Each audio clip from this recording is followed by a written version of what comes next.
and that body of knowledge called the Vedic library, just many, many thousands, hundreds of thousands of volumes, accumulated over many, many years. Now, during colonization, something very interesting happened. First, colonization means to go and steal all the valuable things. That's why the British called India the crown jewel in their empire, because it had the most valuable things to extract. But here's the part that's been overlooked.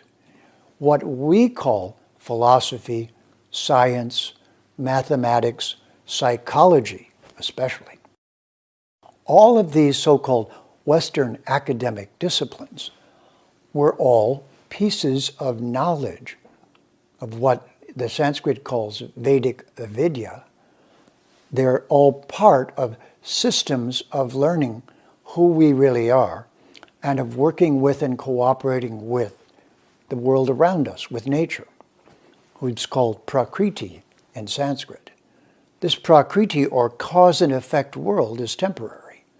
So, of course, we need to learn how to work with it, but it has rules and we need to learn to follow those. Now, here's where the colonization of ideas happens. If you go in and take ideas and then rename them and say you discovered it, the term for that is intellectual discovery, but discovery already meant to steal from cultures that are not Christian. And so, the ideas and disciplines that I just mentioned also do not exist in Christianity. It has other things that make it Christianity. It does not have psychology, it does not have philosophy, it does not have the various components of science and that's why science has set itself up as the other religion, the atheistic religion. If you don't like Christianity, become a scientist. Or rather, a scientist claims to have no relation to the supreme in what they're doing. That division is dividing up the spoils that came from colonization, that were taken, especially from India, and then integrated into Western civilization unceremoniously, without a thank you, without recognizing the root Sanskrit language in the Greek and the Latin and the English and the Romance languages and the Russian and the Slavic and all of those Celtic, all of those cultures directly root back to Sanskrit. So there hasn't been time, because colonization hasn't really ended. We still live in an exploitive, profit-only world, for the most part, with rare exceptions and notable ones when it happens. Indeed, there are people trying their best to care for the world, but the vast majority are residually exploiting it. And this is the dilemma that we're in the world right now. And what we call, I'll give you an example, psychology.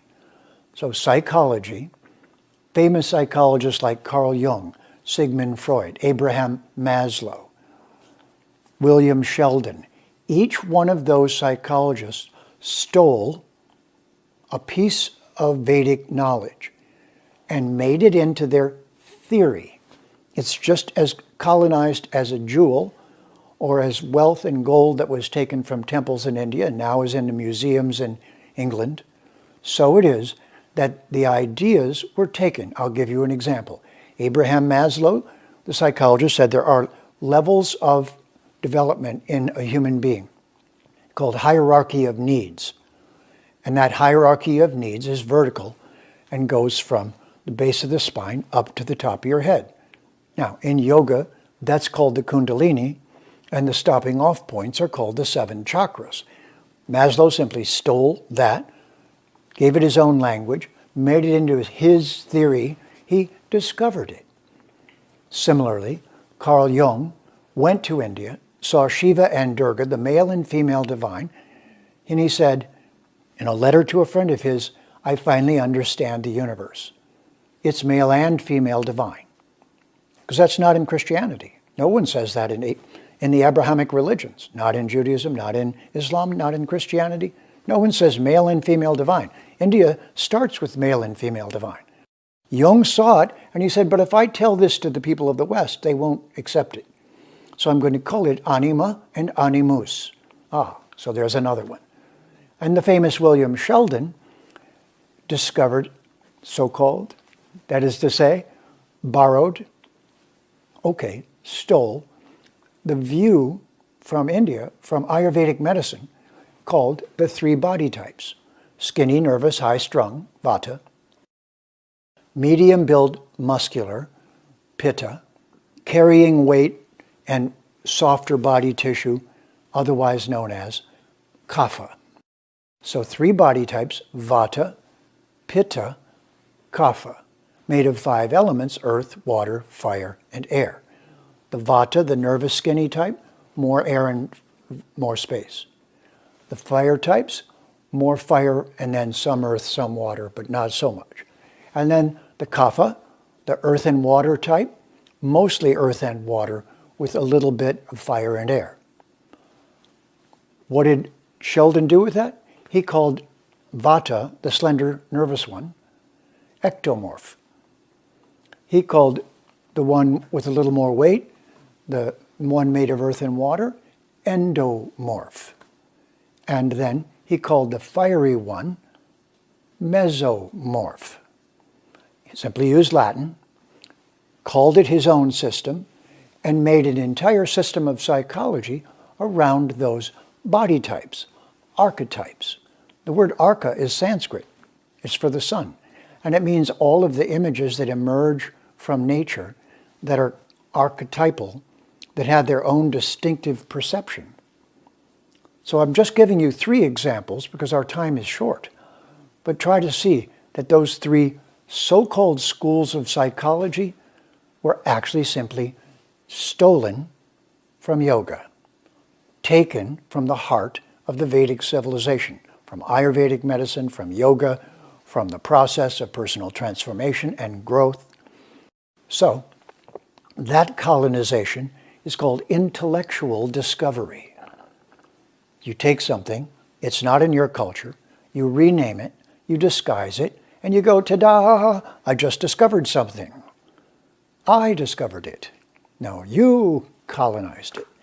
You stole it from a culture. I'll end with this. Sigmund Freud, his contribution was psychoanalysis. So guess what? Psycho is the Greek Psyche, the goddess of butterflies. When butterflies are flying around flowers on a bush, the Greeks say the goddess Psyche is there. So psycho is Psyche, butterflies. And analysis is to look at something in great detail. So this is a yoga, and the butterfly, don't you wonder why the goddess of butterflies? Why does psychology mean freeing the butterfly? Because as an artistic metaphor in yoga, our immortal self is a butterfly. And right now we're a caterpillar busy eating the material world. But someday, if we're lucky, we become a butterfly. Psyche logia. Sigmund Freud didn't invent it. He just twisted it and called it his own.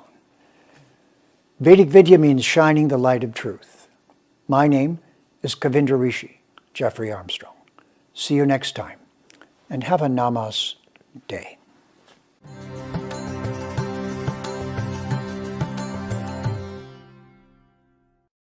Please remember to subscribe to us and switch on the notifications for this channel.